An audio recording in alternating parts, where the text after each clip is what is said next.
Je commence l'année à 20 000. En juillet, j'étais à 100 000. En septembre, j'étais à 200 000. En novembre, j'étais à 550. Là, je suis à 900 000. Et parce que j'étais une femme dans le business et que tous les gens que je voyais au-dessus à faire du contenu, c'était des hommes. Enfin, pour moi, c'était un monde qui était complètement inconnu. Je pense que le plus stimulant, c'est pas l'objectif qu'on va atteindre, c'est la personne qu'on va devenir pour atteindre cet objectif. Il y a beaucoup de gens qui veulent se lancer, qui du coup passent des heures à regarder des vidéos, à écouter des trucs. Tu peux faire énormément de choses en 4 ans, tu peux en faire énormément en 3 ans, en 2 ans, en 1 an. Si tu commences à agir et si t'arrêtes de perdre ton temps à te poser des questions.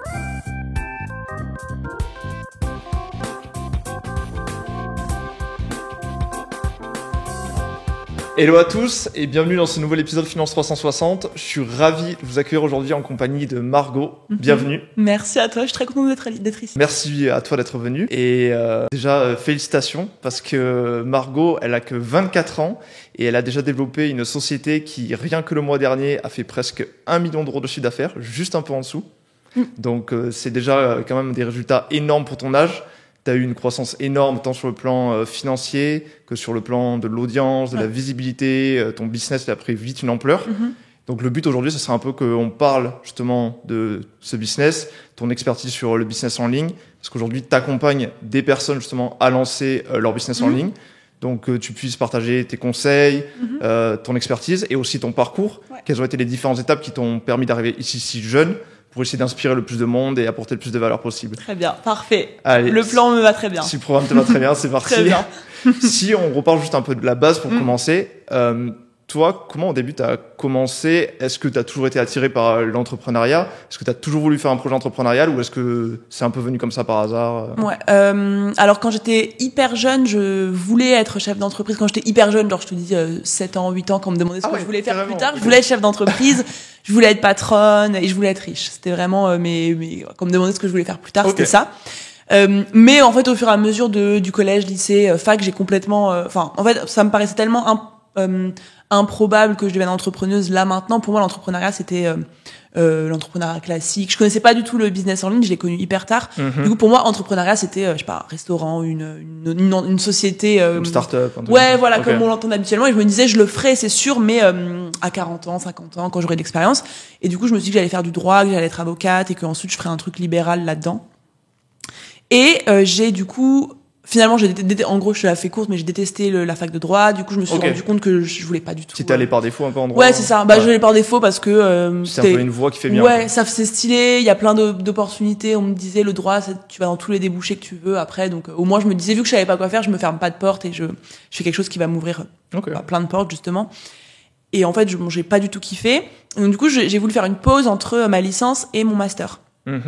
Et du coup, je suis partie en Australie. Je me suis dit, je fais une pause d'1 an. Je voyage, etc. Et quand je reviens, je reprends mon master.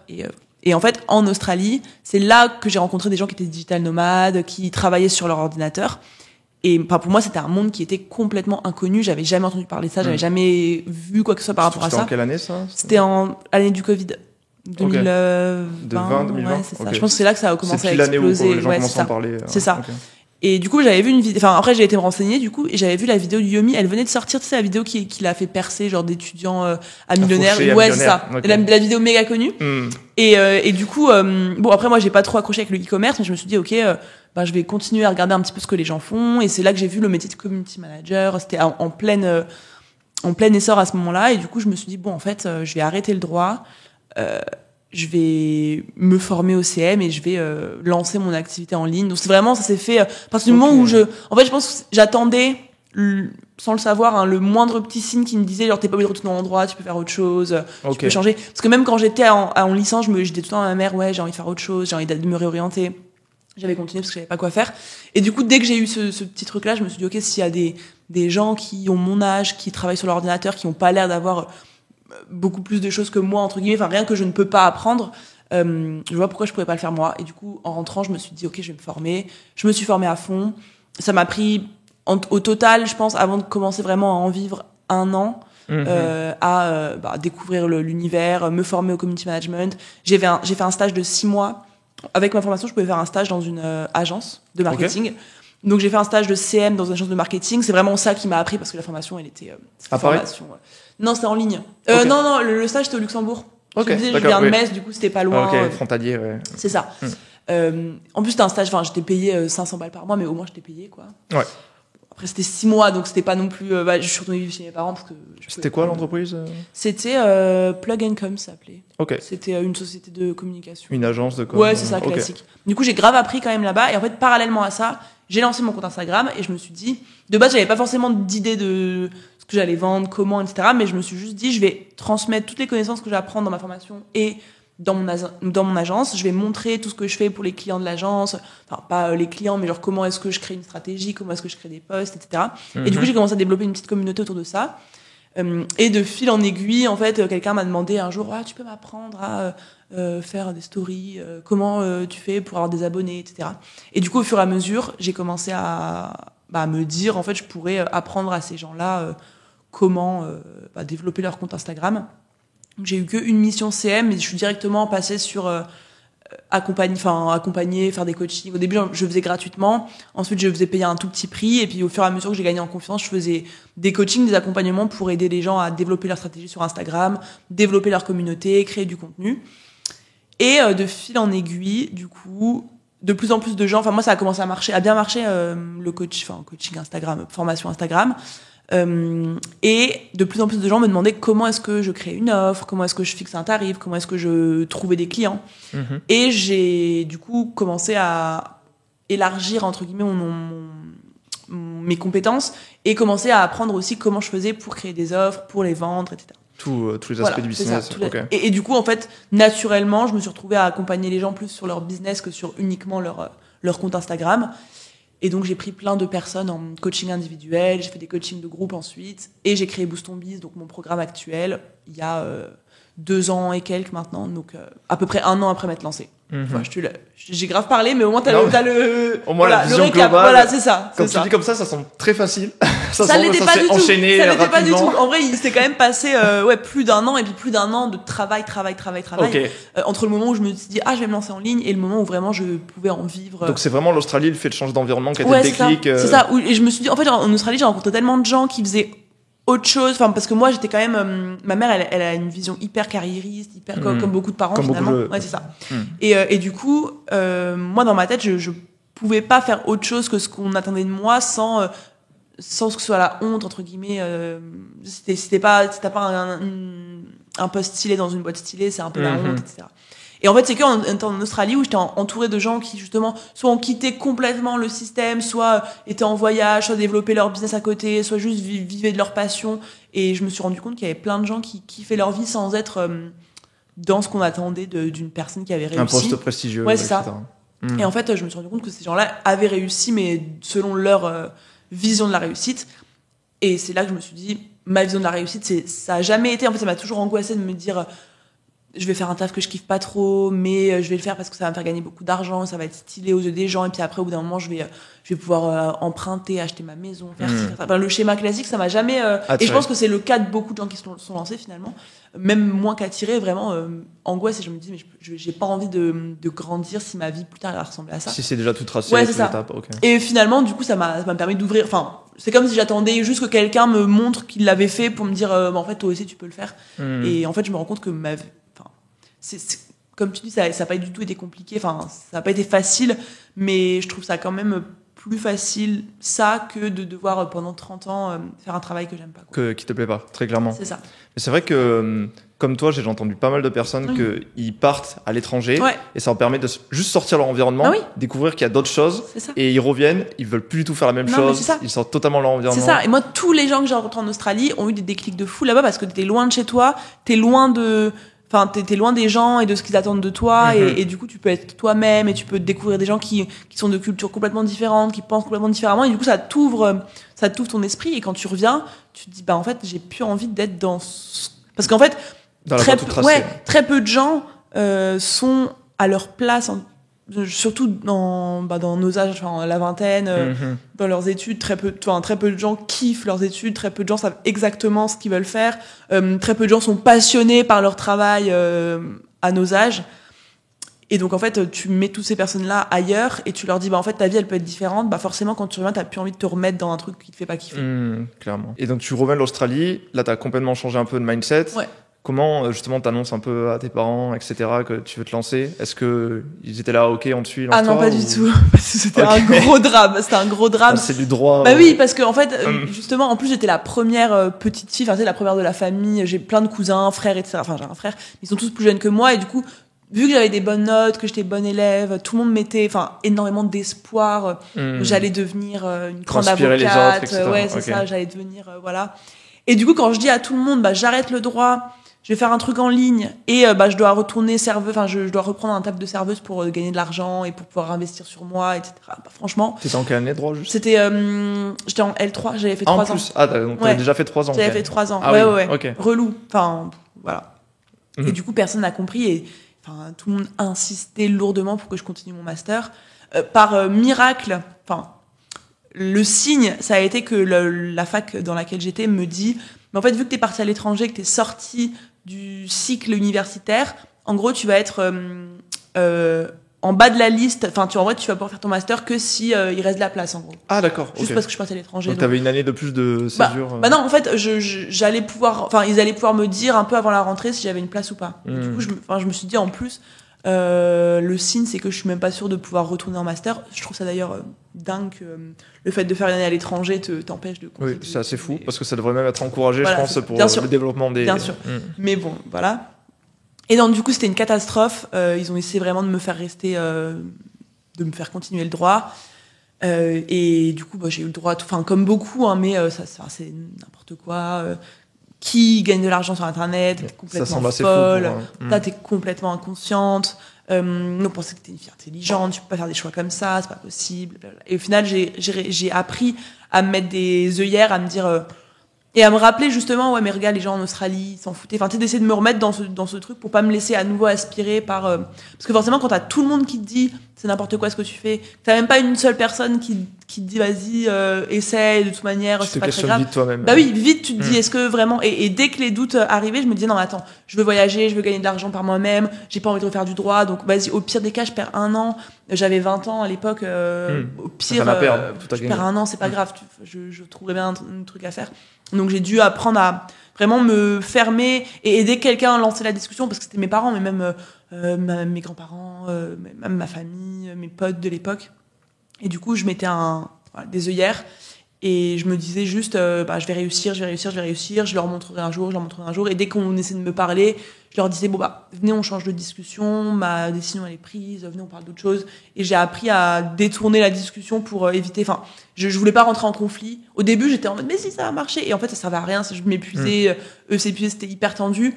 Du coup, à force, juste, j'esquivais les discussions et je leur disais, vous, laissez-moi 1 an, et puis si dans 1 an j'ai rien fait, on en reparlera, vous avez surtout à cet âge-là, tu peux essayer. Oui, voilà, c'est ça. Et finalement... et donc là, tu as cherché ce stage, tu l'as trouvé au Luxembourg directement. Ouais, c'est ça. Et en parallèle du stage, tu commençais à faire des missions de freelance Non, je commençais à juste publier sur Insta. Publier juste du contenu.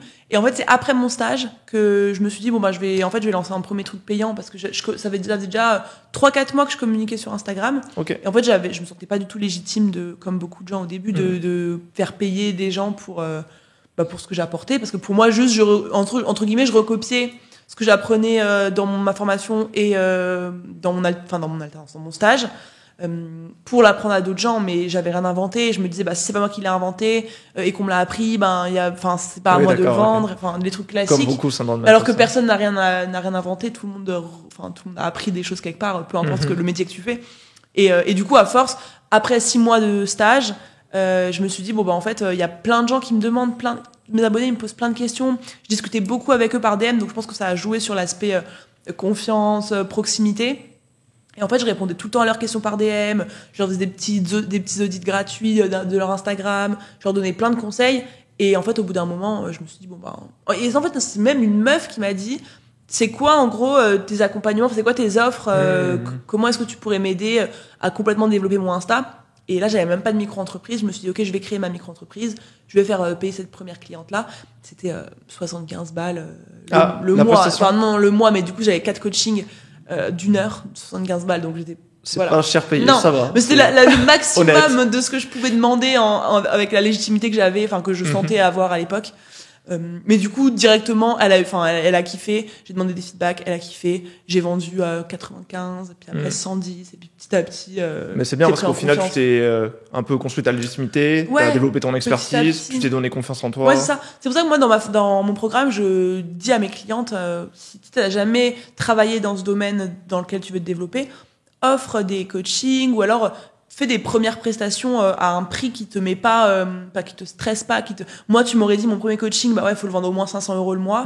Jamais j'aurais pu le vendre, jamais je me serais senti capable de demander 500 € à quelqu'un, et du coup le fait de commencer petit, tu gagnes un petit peu en confiance. Et puis en fait ton prix il est pas public, donc tu l'affiches, à ce moment-là il était pas public mon prix, donc je pouvais le monter comme Si on revient juste sur l'aspect création de contenu, parce que donc tu as dit que tu avais commencé à créer du contenu pendant que tu étais en stage au Luxembourg. Oui. Est-ce qu'au début tu t'es dit vraiment je crée du contenu pour commencer à me créer un peu une audience et une visibilité si plus tard je lançais mon propre truc, ou est-ce que l'idée c'était juste créer du contenu comme ça pour documenter ce que tu faisais Non, je me disais, je savais pas exactement sous quelle forme, mais je me disais c'est sûr que ça me servira un jour si je commence maintenant. L'audience. Voilà, c'est ça. Je me disais juste, j'avais écouté du coup Yomi, tous les gens qui parlaient de ça, et je me suis dit, je sais pas exactement ce que je vais vendre, du CM, de la presta, je sais pas exactement quoi faire, mais je sais que ce sera toujours plus simple si j'ai 3 mois, 4 mois à construire une audience en amont, quoi. Donc j'avais ma petite idée derrière la tête, mais aucune idée de sous quelle forme. Et direct, t'étais beaucoup dans essayer d'interagir au maximum avec ton audience. C'est toujours,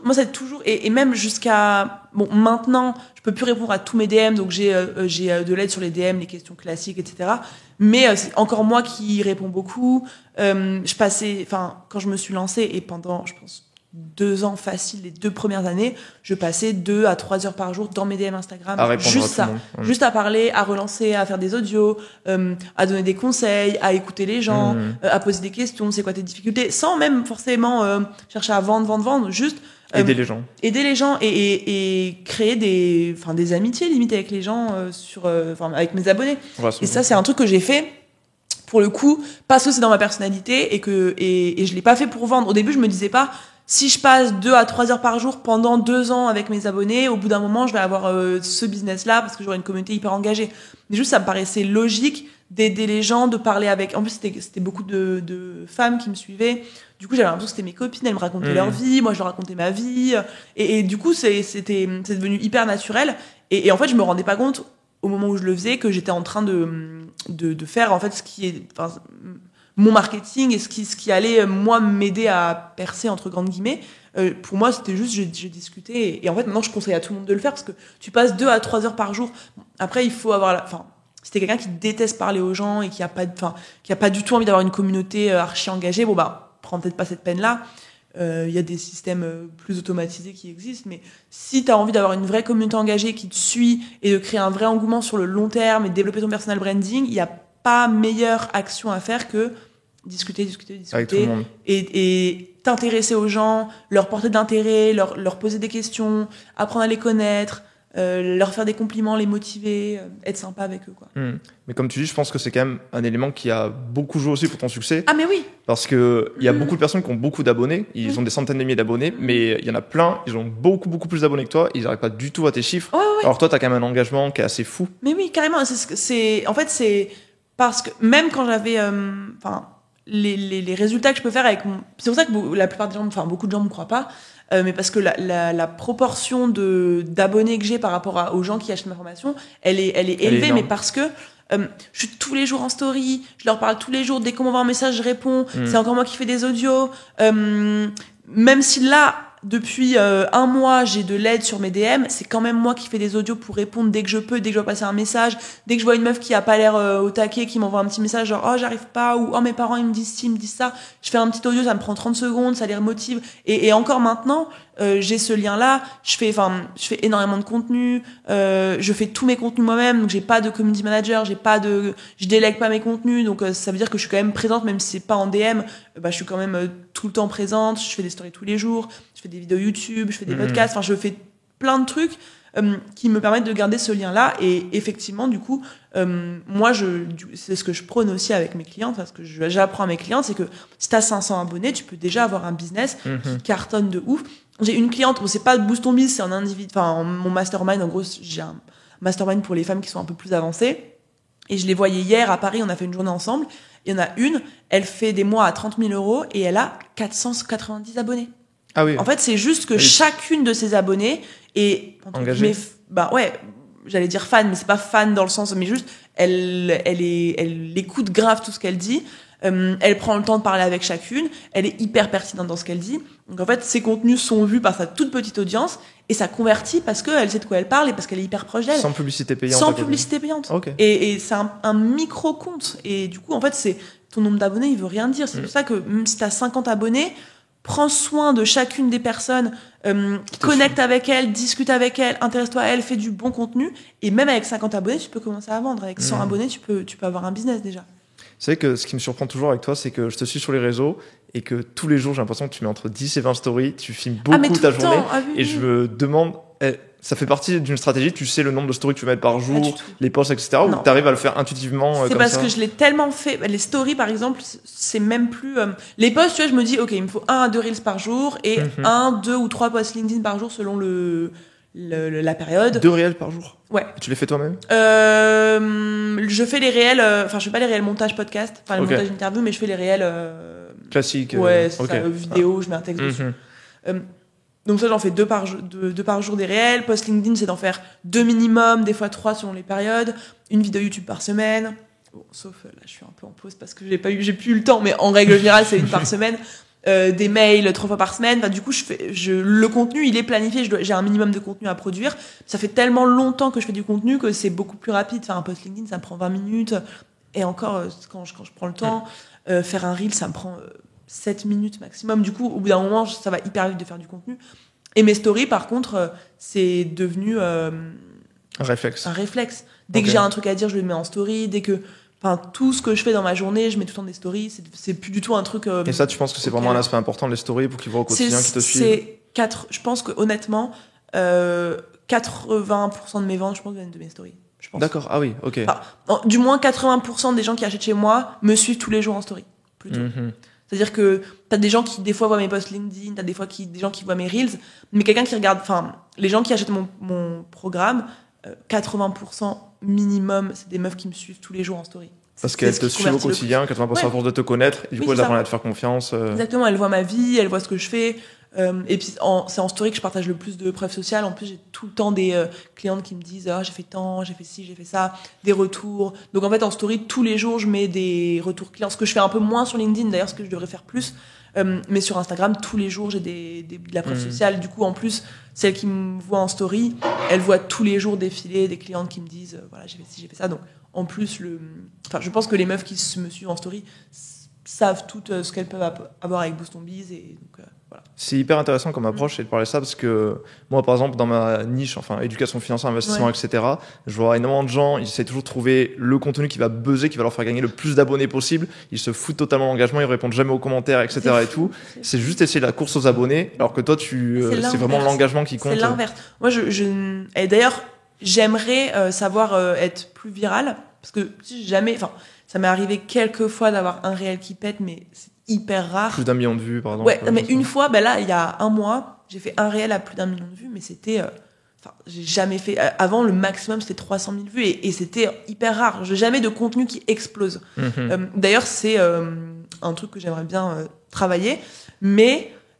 Du coup, surtout parce que moi, je me suis toujours concentrée sur l'engagement de ma communauté. Genre, même si j'ai 500 abonnés, je me focus sur ces 500 abonnés-là parce que c'est des gens qui me suivent déjà. Plutôt qu'aller chercher d'autres personnes, donc les gens qui sont déjà abonnés à toi, s'ils sont abonnés, c'est qu'ils ont un intérêt à te suivre. C'est qu'ils sont potentiellement dans ta cible et c'est que du coup, tu dois t'intéresser à eux et tu peux pas te plaindre que les gens achètent pas. Si toi, ton seul objectif, c'est d'aller toucher des gens qui sont pas encore là, et râler parce que ceux qui sont déjà là, ils sont pas engagés, ils t'écoutent, ils te répondent pas, ils te mettent pas de like.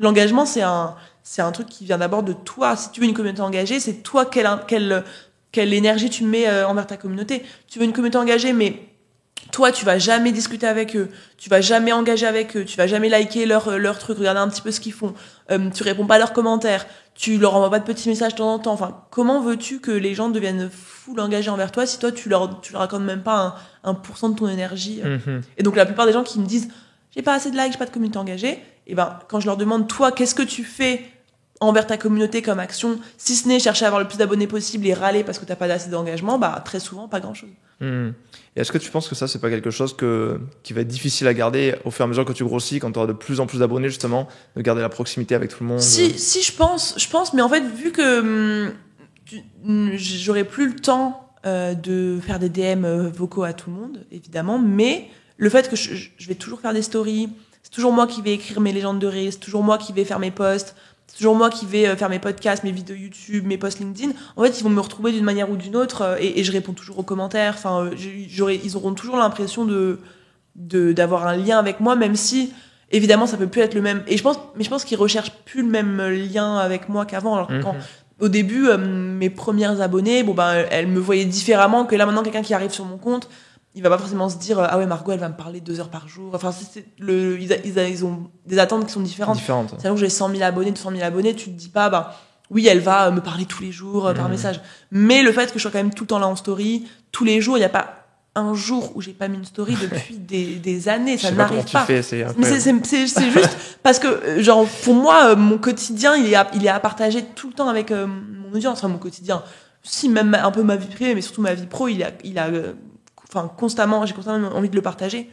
Et le fait que, de toute manière, les meufs me voient tous les jours, écoutent mes contenus, regardent mes vidéos YouTube, écoutent mes podcasts, suivent ce que je fais, et que si elles m'envoient un message, le plus souvent possible, j'essaie de leur répondre, même quand j'aurai 200 000 abonnés, ça va quand même créer un lien qui sera plus forcément aussi proche, mais quand même, quoi. Et j'ai l'impression que ce que tu as réussi à faire de fort avec ça, c'est que tu as créé un engagement tellement fort, et en plus, toi, ta cible spécifique, c'est plus les femmes quand même. Ouais. C'est vraiment les femmes. Et tu sais qu'elles s'identifient à toi, etc. Et tu as plus réussi à créer un mouvement qu'un simple business. Aujourd'hui, c'est plus le mouvement, l'indépendance des femmes, qu'elles aussi, elles peuvent lancer des business, etc. Ouais, carrément. Et ça, pareil, c'était pas spécialement calculé. En fait, je pense que je suis une très mauvaise stratégiste. Vraiment très mauvaise. Sans aucun... je pense que je suis très nulle pour avoir une stratégie... et c'est-à-dire que moi je suis beaucoup plus, et c'est pour ça que j'ai envie aussi de voir plus de femmes qui parlent de business, parce que on entend tout le temps les mêmes conseils des hommes entrepreneurs qui sont des très bons conseils. Genre il faut réfléchir stratégiquement, penser à tout, etc. Alors que moi typiquement je vais être plus dans j'ai un feeling, je me dis qu'il faut que je fasse ça a l'air d'être une bonne idée, donc je le fais, mais je sais pas trop pourquoi je le fais, et ça marche quand même parce que c'est un peu intuitif comme moi je fais plus mes actions de manière intuitive que de manière cette action là va m'amener ça puis ça je réfléchis pas forcément et forcément je l'ai développé au fur et à mesure, mais naturellement de base c'était plus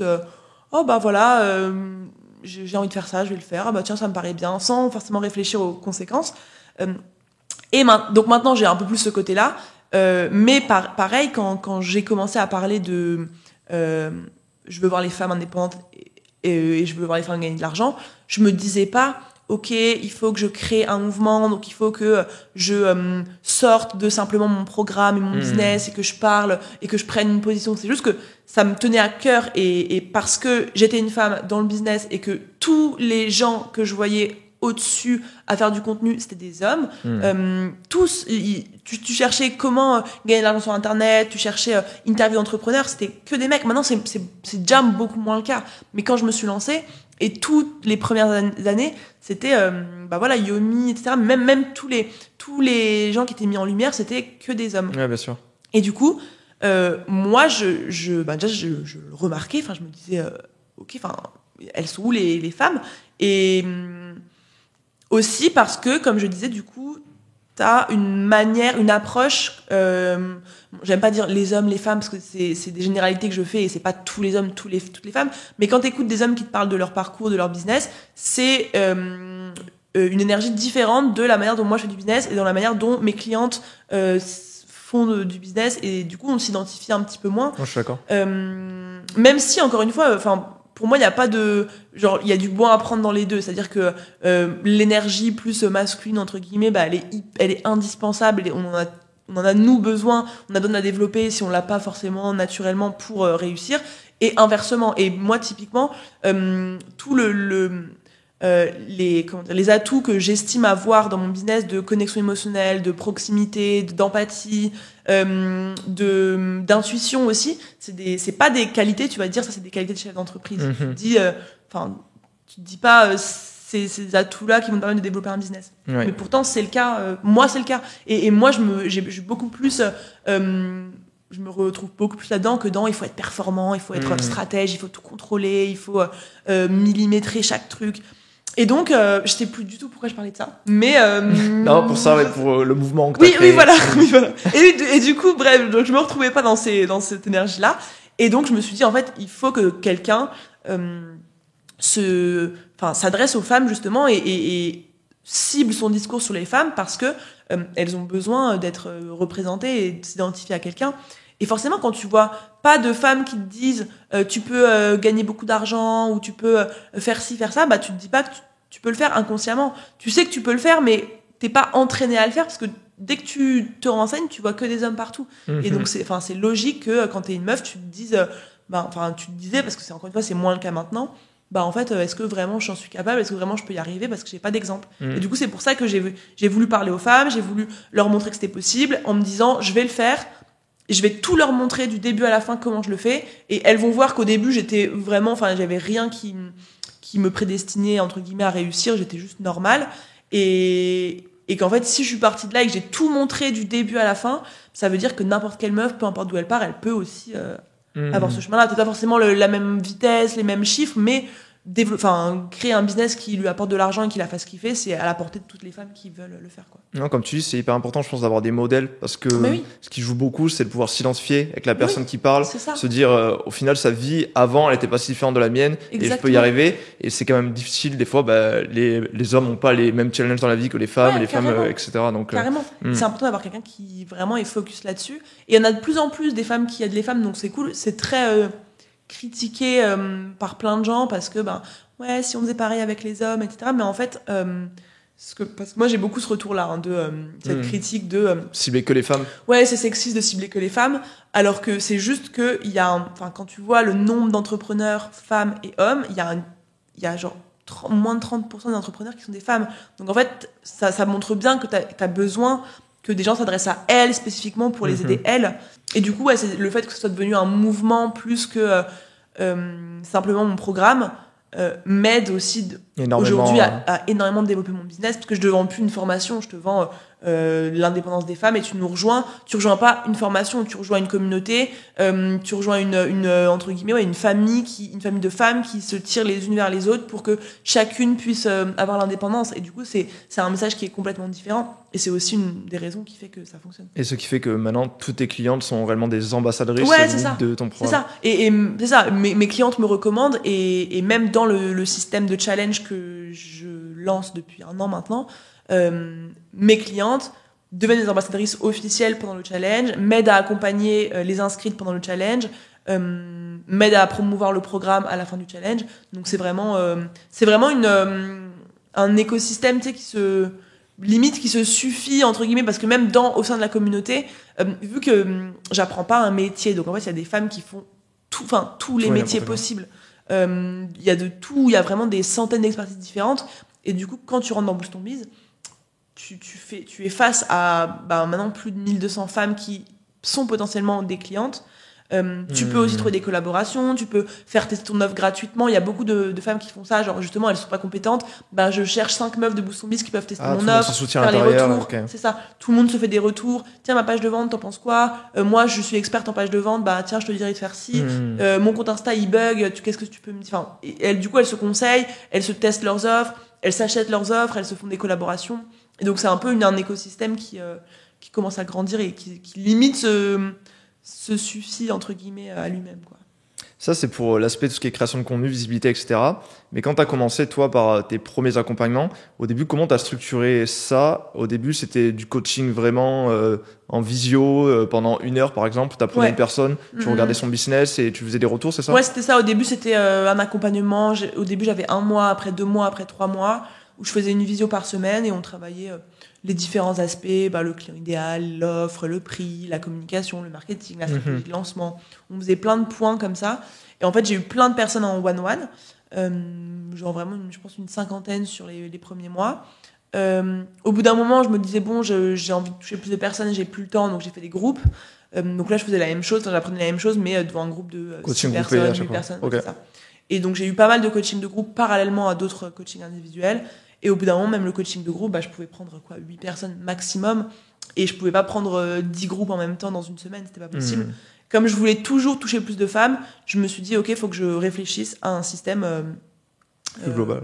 Ouais, qui me permette d'accueillir 10 comme 10 000 personnes sans que moi, j'ai à faire x10 sur mon temps de travail. Quoi. Et donc aujourd'hui, le modèle, c'est quoi? Quand on rejoint Boost Ton Biz, on a une formation en ligne et à côté, on a un coaching en même temps Ouais, en gros, tu as une formation en ligne. Chaque femme, du coup, a 4 coachings individuels. Donc, on garde l'aspect individuel. C'est pas moi qui fais les coachings, mais il y a une équipe de coachs qui s'occupe de faire les coachings. T'as des coachings, t'as des expertes, en fait. T'as une équipe de coachs qui sont experts dans le business, l'expérience client, la productivité, l'organisation, le côté plus alignement, trouver sa voie, le mindset et les réseaux sociaux. Et du coup, tu peux avoir des coachings avec ces coachs-là, tu peux faire corriger tes workbooks par ces coachs-là, tu peux leur poser des questions. Donc, tu as un suivi archi individuel. Tu as aussi Mélo, qui est la responsable de l'équipe, la responsable succès client, qui du coup donne son numéro WhatsApp à toutes les clientes. Donc, en fait, elles peuvent lui envoyer un message du lundi au vendredi. Donc, il y a une réponse hyper rapide. En fait, dès que tu es dans Boost Ton Biz, tu as tes coachings individuels, tu peux faire corriger tes workbooks, mais en plus, si tu as une question, tu as une réponse dans la journée par rapport à ta problématique. À côté de ça, il y a aussi le Discord, donc la communauté, où là, pareil, comme je te le disais, tu as un problème, tu as plein de meufs qui t'aident, tu as un petit coup de mou, tu as plein de meufs qui te motivent, tu as une victoire à partager, tu as plein de meufs qui t'encouragent. Donc, c'est vraiment le Discord et la communauté, c'est presque ce que recherchent le plus les femmes. Plus que ma formation, plus que l'accompagnement. Bon, l'accompagnement aussi, mais la communauté, c'est vraiment la valeur ajoutée qu'on retrouve dans aucun programme en France. En fait, je connais bien mes concurrents quand même. Et il y a énormément de formations archi quali. Mais le côté communauté, dû au fait que je vends ça comme un mouvement et pas comme et que je vends ça comme une communauté, et ben ça fait que c'est l'argument principal et c'est ce que les femmes recherchent le plus. Et c'est ce qui les aide le plus aussi, parce que t'es plus jamais toute seule, t'as toujours une réponse à tes questions, t'as toujours plein d'avis différents quand t'as un problème, t'as toujours du soutien, t'as toujours de la motivation, t'es plus jamais toute seule. Donc c'est hyper important pour les mecs, peut-être un petit peu moins. De rejoindre un groupe, en effet. Ouais. Je pense un peu moins. C'est vrai que peut-être qu'il y a plus de mecs que ça leur dérange pas de faire tout seul de leur côté, leur propre chemin, etc. Mais l'aspect sororité, là, c'est hyper important pour les femmes. Et du coup, il y a beaucoup ça dans Boost Ton Biz. Et après, elles ont aussi un coaching par semaine en live. Plus la formation, des journées en présentiel tous les 2 mois. Même plusieurs journées en présentiel tous les 2 mois. Là, on enchaîne Bordeaux, Lyon. On a Paris fin juin. Et à chaque fois, tout le monde peut venir ou c'est c'est nombre limité par contre. Okay, les premières qui achètent. Sinon c'est impossible. Tu commences à en avoir beaucoup. Mais en gros, on fait une douzaine de week-ends dans l'année. Donc en fait, t'as le temps d'en trouver un où tu peux venir. Enfin voilà. Mais sinon, on est obligé de limiter les places parce qu'on veut que les événements restent 80 personnes minimum, 90 maximum, pardon, 90 personnes maximum. Pour que ça reste, où moi je peux parler à tout le monde, où c'est pas un événement à des centaines de personnes. Donc ça on fait en plus. Et en fait l'avantage de Boost Ton Biz, c'est que tu as accès à tout à vie. Sauf les coachings individuels, tu as 4 coachings, après tu peux les repayer à l'unité. Sinon tout le reste, la communauté, les lives mensuels, les événements présentiels, tu as accès à tout le temps. Donc ça c'est cool. Et c'est quoi la promesse? Parce que du coup ça s'appelle Boost Ton Biz, donc ça inclut que tu es déjà un business quand tu rejoins. Et en fait j'aide ton business à atteindre un certain seuil supérieur. En gros depuis 3-6 mois maintenant, à peu près, on a 3 mois plutôt. On a lancé Lance Ton Biz. Donc en fait c'est un peu une extension de Boost Ton Biz où en gros c'est en amont de Boost Ton Biz, tu as un accompagnement individuel avec une coach en carrière, coach, tu sais, qui va t'aider à justement à te connaître et à trouver un peu l'idée de business qui pourrait le plus te correspondre. Et en fait, pour celles qui n'ont pas d'idée, on peut les accompagner du coup à trouver leur idée. Et une fois qu'elles ont validé l'idée de business avec la coach, là, elles rentrent dans Boost Ton Biz classique. Donc en fait, on t'aide à trouver une idée de business et à en faire un business rentable qui va, jusqu'à faire 3 000, 4 000, 5 000 euros par mois. Et dans Boost Ton Biz, t'as un business, t'es freelance, coach, prestat de service, peu importe. Tu veux dépasser les 3 000, 4 000, 5 000 euros par mois. c'est le bon endroit pour toi. Et ta cible, c'est que le business en ligne? C'est que les personnes qui veulent faire des business en ligne? Il n'y a pas de business physique, jamais? Il y a des hybrides. Il y a des meufs qui, par exemple, sont masseuses dans la vie et ont... je sais pas, ils vendent une formation. Enfin bref, il y a des meufs qui ont les deux. 100% physique, on n'a pas encore. Mais en fait, l'avantage de celles qui ont les deux, c'est que même si dans Boost Ton Biz, on n'a pas de stratégie concrète pour le présentiel, en fait, Boost Ton Biz, ça te donne tellement ça te conditionne tellement à réussir que ça t'applique aussi même si on n'a pas les stratégies pures et dures pour développer un business en présentiel, le fait d'être dans la communauté, le fait qu'on parle beaucoup de mindset, parce que ça aussi, chez mes clientes, il y a un énorme travail à faire, dû au manque de représentation aussi, je pense. Mais je suis pas capable, je suis pas à la hauteur, je passe pas à l'action. Syndrome de l'imposteur un peu. C'est ça, exactement. Et du coup, il y a un énorme travail à faire là-dessus. Et en fait, moi, dans Boost Ton Biz, plus que leur apprendre à développer un business, je leur apprends à développer un mindset à vraiment prendre en confiance. Et en fait, t'as plein de meufs qui réussissent de ouf et qui me disent, mais j'ai regardé les 2 premiers modules de la formation, j'ai même pas été au bout. Mais quand tu commences à penser comme quelqu'un qui va réussir, en fait, les stratégies, tu les apprends. C'est pas le plus compliqué, en fait. Le plus compliqué, c'est vraiment d'avoir les bons logiciels. Une fois que tu les as, tout le reste, ça déroule, quoi. Est-ce que c'est quoi les différents points, du coup, qui sont abordés pour réussir un business? C'est l'aspect vraiment produit, marketing, création de contenu, c'est ça? Ouais, c'est ça. Alors, en gros, c'est tout l'aspect mindset, c'est un gros début, gros module, gros accompagnement. Et ensuite, t'as ton client, ta cible, ton offre, ton positionnement, ton prix, comment tu mets en avant ton offre, comment tu crées une communauté, comment tu crées une communauté sur Insta, sur LinkedIn, sur TikTok, comment tu fais un podcast.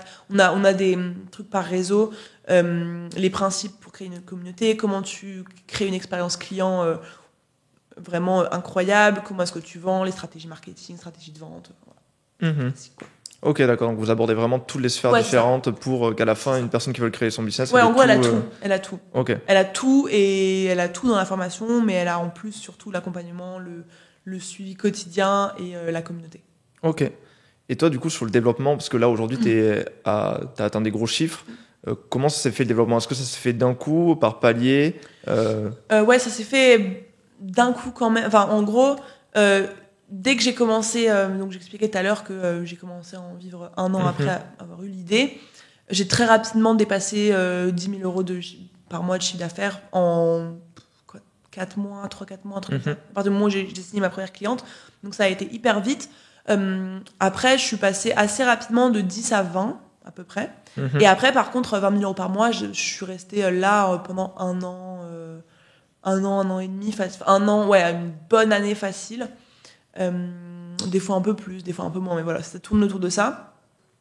Et ça a vraiment commencé à exploser, entre guillemets, il y a 1 an tout pile, en mars 2023, quand j'ai lancé le premier challenge. J'ai fait un premier challenge gratuit il y a 1 an, et je suis passée de 20 000 à 40 000 de chiffre d'affaires.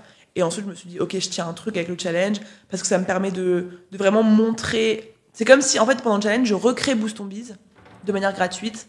Donc je mets tout, je mets l'accompagnement, la formation, les lives, la motivation, le mindset. Et en gros, à la fin, je leur dis, Boost Ton Biz, c'est ça. T'as vu 4 jours. Si tu veux accéder à vie à tout ça, tu peux rentrer dans le programme avec une offre avec des facilités de paiement. Tu fais essayer gratuitement et s'ils veulent continuer, ok. En fait, j'ai fait ça en mars, encore une fois, pas du tout prémédité. Je me disais juste, je me disais pas, ok, je vais faire un système de conversion. Je me disais juste, je veux montrer Boost Ton Biz plutôt que de dire Boost Ton Biz, c'est trop bien. Je veux faire vivre l'expérience et faire ressentir comment tu te sens quand tu es dans Boost Ton Biz plutôt que de dire Boost Ton Biz, c'est génial, Boost Ton Biz, c'est ci, c'est ça. Et du coup, c'est comme ça que j'ai fait le premier challenge. Et en fait, quand j'ai vu que j'ai réussi à doubler et que j'ai vu la marge de progression que je pouvais avoir, j'ai refait des challenges. Et à chaque fois, j'ai optimisé. Le challenge que j'ai fait en mars dernier, il y avait 500 inscrits, je pense. J'étais toute seule à le gérer. C'était sur Slack. Et là, aujourd'hui, le challenge de mars, on était à 8000 inscrites. Il y avait 70 personnes derrière. Okay. Ouais, 70 personnes derrière. Un Discord qu'on a entièrement développé, personnalisé. Énormément un truc complètement gamifié avec des quêtes que tu remplis, des points que tu gagnes, etc. Donc ça n'a plus rien à voir. Mais du coup, c'est parti de la base là, en mars dernier, quoi. C'est hyper intéressant parce qu'au final, tu as pris un business model qui existe déjà. Par exemple, les plateformes de streaming, des sites, etc. Et c'est gratuit de 7 jours. Et si vous voulez continuer ensuite, c'est payant. Comme ça, tu as essayé, tu as envie. Exactement et tu n'as pas envie que ça s'arrête ensuite. Et toi, tu l'as appliqué au business d'accompagnement, formation. Exactement. C'est tout à fait le principe. Et en fait, forcément, tu as plus envie de rejoindre une offre quand tu vois ce que ça peut t'apporter que quand on te dit c'est trop bien, c'est génial. Parce qu'en plus, tu as tellement de discours. Les gens sont souvent arnaqués, il y a beaucoup de vendeurs de rêves. Et en fait, moi, quand t'as fait un challenge, tu peux dire j'aime pas, parce qu'il y en a plein qui aiment pas, parce que je peux être un peu trop rentre dedans. Il y en a plein qui aiment pas le côté communauté. Il y a plein de femmes aussi qui me disent voilà, je me sens trop agressée des fois, même quand tu me parles, parce que moi mon but c'est pas de les brosser dans le sens du poil, mais c'est de leur faire réaliser que ce dont elles ont besoin. Et du coup, il y a plein de femmes qui n'aiment pas, mais l'avantage c'est que quand tu as fait le challenge, tu peux aimer ou ne pas aimer, mais tu peux pas dire ça existe pas, c'est une arnaque, elle dit n'importe quoi, elles vont voilà. Quand tu vois tout ce que je donne gratuitement et que tu sais du coup que si je donne ça gratuitement, c'est parce que derrière il y a beaucoup plus dans Boost Ton Biz, l'avantage c'est que ça me permet de crédibiliser mon programme et de faire le tri en fait, parce que les meufs elles testent, elles aiment pas le challenge, elles viendront pas dans Boost Ton Biz, elles viendront pas et elles ont bien raison, il y aura plein d'autres personnes qui pourront mieux les aider, mais au moins celles qui kiffent elles viennent, celles qui kiffent pas elles viennent pas, mais ça permet de faire vivre Boost Ton Biz et de plus être simplement celle qui dit Boost Ton Biz c'est génial, mais juste celle qui fait tester et ensuite tu fais ton choix quoi. Il y a un aspect qui me vient en tête, c'est tu dis qu'à partir du moment où tu as lancé les challenges, tu as commencé à doubler, que ça allait de plus en plus vite. Donc à ce moment-là, je suppose que tu devais avoir de plus en plus de clientes à gérer. Ouais. Et donc tu as dû vite recruter, peut-être. Est-ce que tu savais un peu déjà, tu t'étais un peu formé sur le recrutement, etc. Ou est-ce que tu l'as fait sur le tas? Non, parce que c'est quand même quelque chose de difficile aussi. Et surtout, quand tu es si jeune, directement, se retrouver face au recrutement, embaucher des gens, ça peut être peut-être non, j'ai pas du tout appris.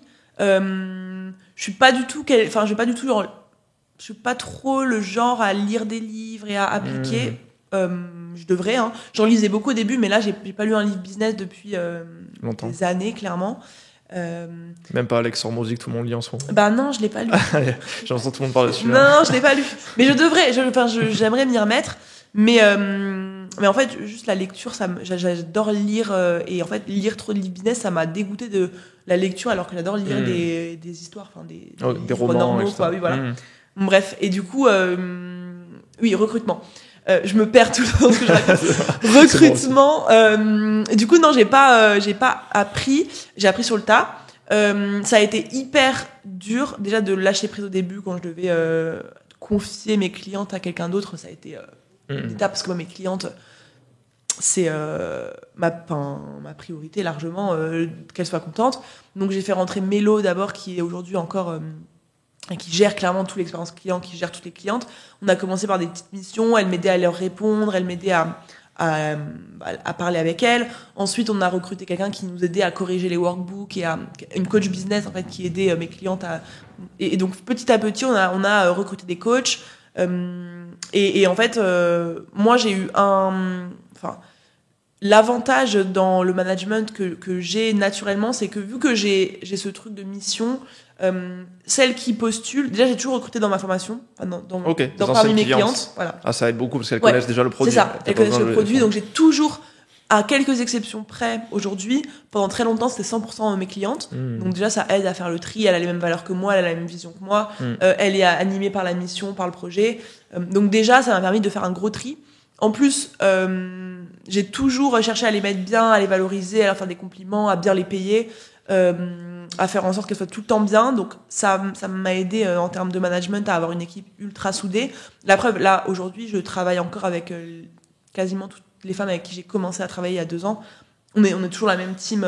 Il n'y a pas eu de départ. Il n'y a pas de gens qui partent, qui reviennent. Okay. Il y en a plein qui arrivent au fur et à mesure parce que forcément ça grandit, mais celles qui arrivent, elles restent... Il n'y a jamais quelqu'un qui m'a dit « je veux plus travailler avec toi dans ton équipe ». Moi, j'ai dû des fois me séparer des gens, mais il n'y a aucune personne qui m'a dit « je veux plus travailler avec toi » parce que je pense que justement, le fait d'avoir beaucoup de considération, de beaucoup les écouter, c'est pareil, c'est pas des conseils qu'on entend en termes de management, c'est un truc peut-être qui est plus simple pour nous, encore une fois, je dis nous les femmes, c'est toujours des généralités, mais j'ai toujours ce truc de connexion émotionnelle, d'empathie, d'écoute, de faire vraiment attention aux gens, de prendre soin des gens, de faire en sorte que les gens autour de toi soient bien, soient heureux, et ben dans le management, ça m'a énormément aidé parce que forcément, t'as un retour. Ou même quand j'ai fait beaucoup d'erreurs, il y a plein de moments où j'ai merdé. En fait, elles m'ont toujours pardonné parce que justement, je les écoute tout le temps et je me remets en question. Et si je fais de la merde, je vais pas dire oui, mais c'est un tel, c'est le problème. Je prends toujours la responsabilité. Si je fais une erreur, tout comme j'en ai fait récemment parce que ça a grandi hyper vite, et je vais m'excuser en personne. Je demande tout le temps qu'est-ce que tu me reproches, qu'est-ce qui va pas, comment tu te sens. Si t'as des reproches à faire, fais-les-moi. Et du coup, ça me permet d'avoir un management sain, même si c'est hyper. En fait, je pense que le plus important dans le management, le recrutement, c'est d'être à l'écoute, de montrer que les personnes avec qui tu travailles ont de l'importance, ont leur place, sont écoutées, sont entendues. Valoriser. Voilà, c'est ça, sont valorisées. Et après, si tu fais n'importe quoi à des moments parce que tu sais pas, ils seront indulgents et ils seront bienveillants parce que tu leur montres que tu veux t'améliorer, et que tu les écoutes. Donc moi, c'était un peu ça. J'ai toujours eu ce côté-là, donc elles m'en ont jamais voulu. J'ai toujours réussi à les amener dans le projet parce que je parle souvent de ma mission et du fait qu'on va faire un truc de ouf et qu'on est ensemble. Et c'est pas mes objectifs, c'est nos objectifs. C'est pas mon business, c'est notre business. C'est pas ma mission, c'est notre mission. Toujours les inclure dans, même quand j'en parle publiquement, etc. Mais du coup, le côté un peu plus difficile, ça a été, moi personnellement, ça a été vu que ça a grandi très vite, d'anticiper par exemple les gros lancements. En fait, quand on a eu l'habitude de faire rentrer 10-15 clientes pendant 1 an et demi, et que là, je te dis, non, on fait le double, et qu'après, le mois d'après, on refait le double, et que le mois d'après, on refait le double, et on refait le double, on refait le double, encore, au bout d'un moment, il y en a trop pour elles. Il y a eu beaucoup de charge mentale, beaucoup de stress, beaucoup de pression. Et donc là, même à ce challenge-là qui vient de se terminer, c'est la plus grosse difficulté pour moi, c'est anticiper les problèmes et faire en sorte qu'elles se sentent pas trop sous pression et que je leur mette pas trop de charge mentale sur elles juste parce que moi j'ai des objectifs que je veux atteindre. Parce qu'aujourd'hui, tu as combien d'employés au total ? Là, on est 35. Ok, donc ça commence à faire. Par exemple, du coup, maintenant, tu as vraiment quelqu'un qui s'occupe que des ressources humaines, des choses comme ça. Ouais, non, en gros, là, maintenant, j'ai une COO donc, qui gère justement la coordination entre les pôles. J'ai le pôle, du coup, acquisition pour les challenges, le pôle expérience client qui s'occupe des clientes, le pôle communication. Donc, tu as bien tout structuré. Ouais, c'est ça. Ma COO a bien tout structuré parce que moi, c'était aussi mon problème avant qu'elle arrive, c'était un gros bordel. C'était juste, telle personne, elle fait ça.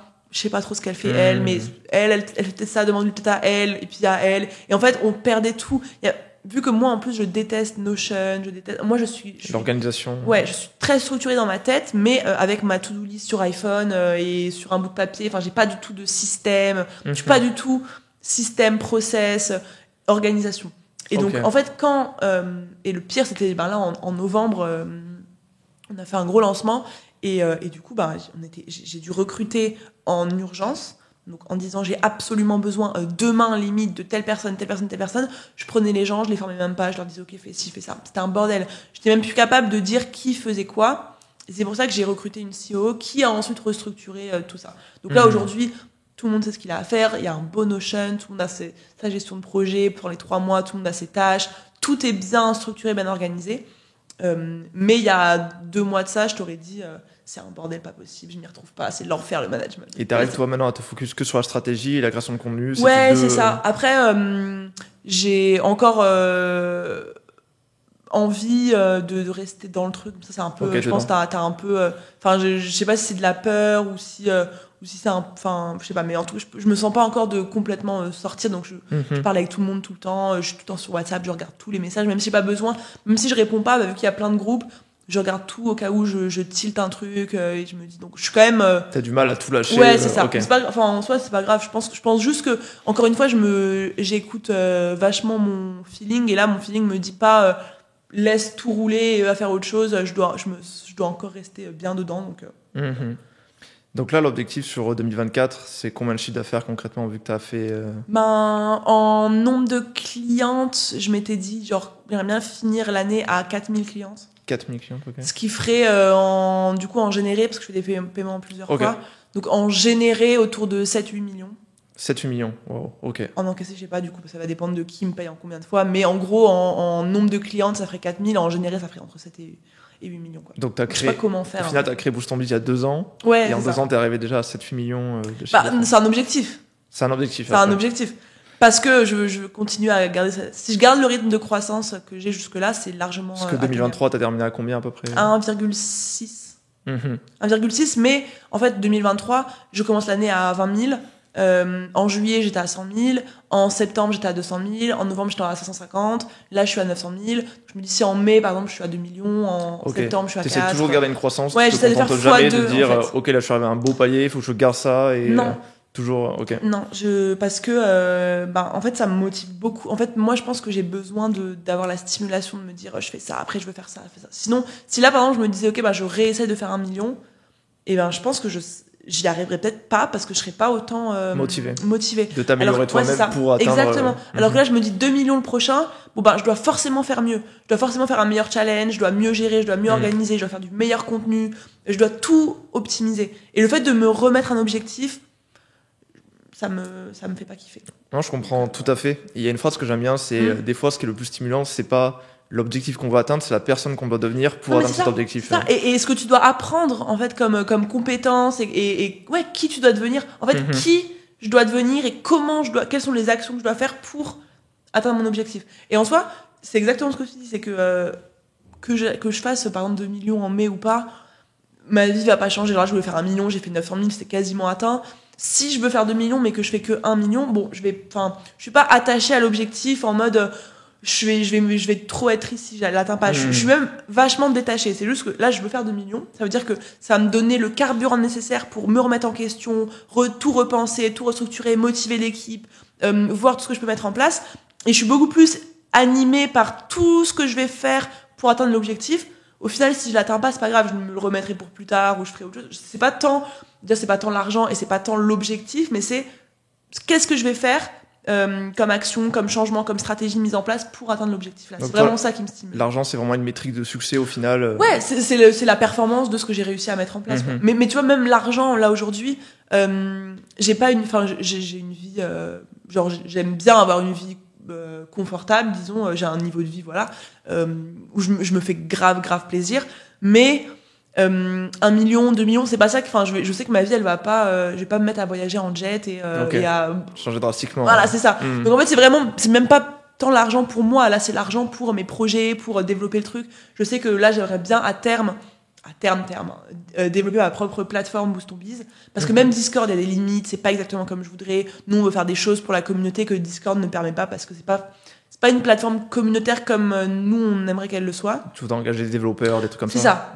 Typiquement, faire une énorme plateforme que pour Boost Ton Biz, même limite qu'on pourrait vendre après. Surtout tes clients, il doit bien avoir une au moins qui. Oui, non, mais voilà, c'est ça. On va réussir à se démerder. Mais tu vois, là, je me dis, si j'arrive à faire tant, je vais pouvoir investir tant. Et du coup, je vois vraiment, l'argent, c'est plus genre, je vais m'acheter des trucs de ouf ou quoi. C'est vraiment, ça me permet de jauger ma performance et la performance de mon entreprise.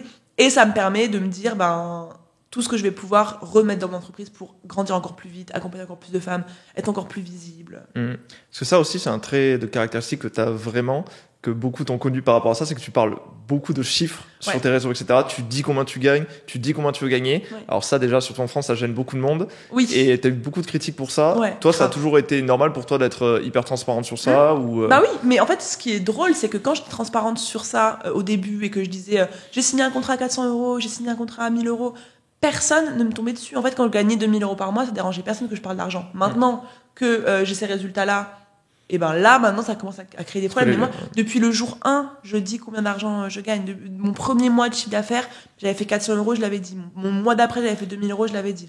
Mon premier mois à 10 000 €, je l'avais fait et je l'avais dit.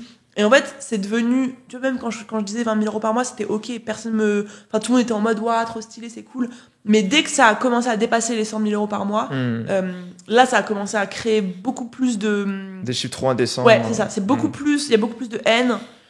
En fait, là, j'ai l'impression que 80% des gens qui voient mon contenu même me détestent et que la seule partie qui est touchée, c'est les gens que j'ai envie de toucher en plus. Donc c'est cool.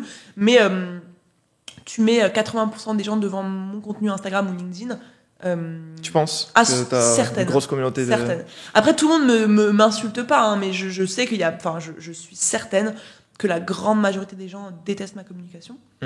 Juste parce que tu parles d'argent. Je parle d'argent. Parce que en soi, tu sais, c'est toujours mes accroches qui sont un peu putaclic. Voilà. Mais qui marche aussi. Mais oui, mais quand tu déroules le texte, je suis pas là en mode ouais, je suis trop forte, j'ai trop d'argent. Je te dis, j'ai gagné tant parce que j'ai fait ci, ma stratégie c'est ça. Je veux faire 2 millions en mai, donc je vais mettre ça en place. Voilà comment j'ai fait ci. Et donc en fait, je parle pas. Si tu lis un minimum mes descriptions ou que tu me suis un minimum, tu sais que je parle pas d'argent pour faire trop la belle et je suis trop forte et je vous écrase et moi je suis mieux. C'est juste que déjà de 1, les femmes ont un gros problème avec l'argent plus que les hommes. Ça c'est pareil. Un mec à ma place qui parle d'argent, Yomi typiquement, il se fait beaucoup moins insulter que moi en termes de ratio. Il a 900 000, 1 million d'abonnés, j'en ai 50 000. Le ratio de haine que je me mange, il est vénère. Oussama me disait, tu reçois statistiquement plus de haine que moi, alors que tout le monde... Alors que lui est déjà certes grave détesté. Et genre, moi, c'est juste que... c'est pas habituel que ce soit une femme, que ce soit une jeune femme qui en parle, c'est pas habituel de faire des chiffres comme ça, c'est pas habituel. Et du coup, forcément, ça crée grave de la haine, mais du coup, je sais que pour mes clientes, et elles me le disent tout le temps, heureusement que tu fais ça, heureusement que tu montres que c'est possible. Si t'étais pas là, bah, jamais je me serais imaginé pouvoir faire plus que 2 000 € par mois. Elles veulent peut-être pas faire des millions d'euros, hein. Toutes mes clientes ne veulent pas devenir multimillionnaires. Mais au moins, toutes mes clientes savent qu'il y a pas de limite.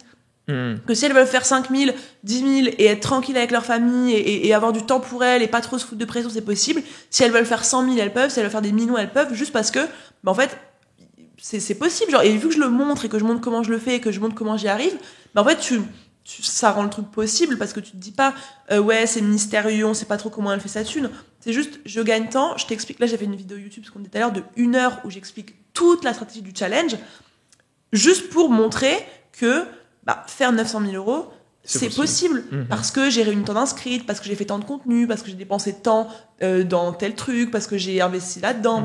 Et du coup, moi, je parle d'argent. J'estime que je parle d'argent en apportant des stratégies derrière. Mais c'est sûr que la plupart des gens vont voir mes contenus et vont se dire elle parle trop d'argent, c'est faux, c'est indécent, elle est pas humble. Et du coup, c'est hyper dérangeant pour les gens. Mais en fait, moi, je pense qu'à mes clientes et je me dis, si ça aide mes clientes à y croire et si ça aide mes clientes à oser gagner de l'argent et à changer leur croyance par rapport à l'argent, moi, c'est la seule mission que j'ai, encore une fois. Ma mission, c'est pas de plaire à tous les hommes sur LinkedIn qui... voilà. Ouais, bien sûr. Aujourd'hui, tu as déjà atteint du coup quasiment 1 million € de chiffre d'affaires mensuel à juste même pas 25 ans. Tu as beaucoup de clientes, tu as plus d'une trentaine d'employés. C'est quoi un peu la vision à 5-10 ans ?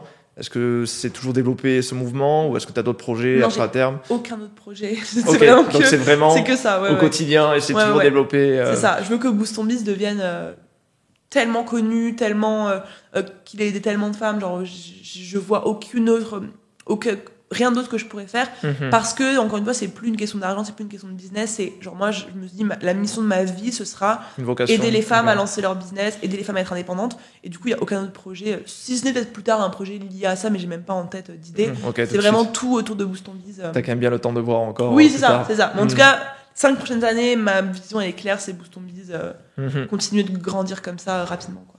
Pour finir, si tu devais juste donner un conseil à une personne qui voudrait lancer son business mais qui a pas trop de connaissances et qui a, pour l'instant, qui se sent pas trop légitime, etc., voudrait regarder sur les business en ligne, tu lui conseillerais quoi pour commencer Franchement, je pense rester constamment dans le mouvement déjà, genre ne pas consommer des vidéos YouTube. T'as beaucoup de gens qui veulent se lancer, qui du coup passent des heures à regarder des vidéos, à écouter des trucs. Le plus rapidement faire des choses, tester des choses, passer à l'action. Comme je l'ai expliqué là, il y a 4 ans de ça, j'étais étudiante, j'étais même pas partie en Australie, j'étais étudiante en droit, j'avais aucune idée que ce monde-là existait. Tu peux faire énormément de choses en 4 ans, tu peux en faire énormément en 3 ans, en 2 ans, en 1 an. Si tu commences à agir et si tu arrêtes de perdre ton temps à te poser des questions, simplement juste, vas-y, lance un compte Instagram, ouvre un truc, parle d'un sujet qui te fait kiffer, crée une communauté sur un sujet, forme-toi à telle ou telle compétence, même si c'est pas le business de ta vie, même si c'est pas l'idée du siècle, juste avance en faisant des choses. Et plus tu fais des choses, moins tu plus tu gagnes du temps, plus tu avances, même si c'est pas la direction que tu imaginais de base. Moi, je voulais être CM de base, je pensais pas que j'allais être ce que je suis aujourd'hui, mais juste le fait de me former au CM, m'a amené un enchaînement. C'est ça, un enchaînement de trucs qui m'amène là aujourd'hui. Donc toi, il faut juste ton premier pas qui amènera le deuxième, troisième, et au final, la vie va t'amener quelque part et tu finiras par y arriver, quoi. Totalement d'accord. Voilà.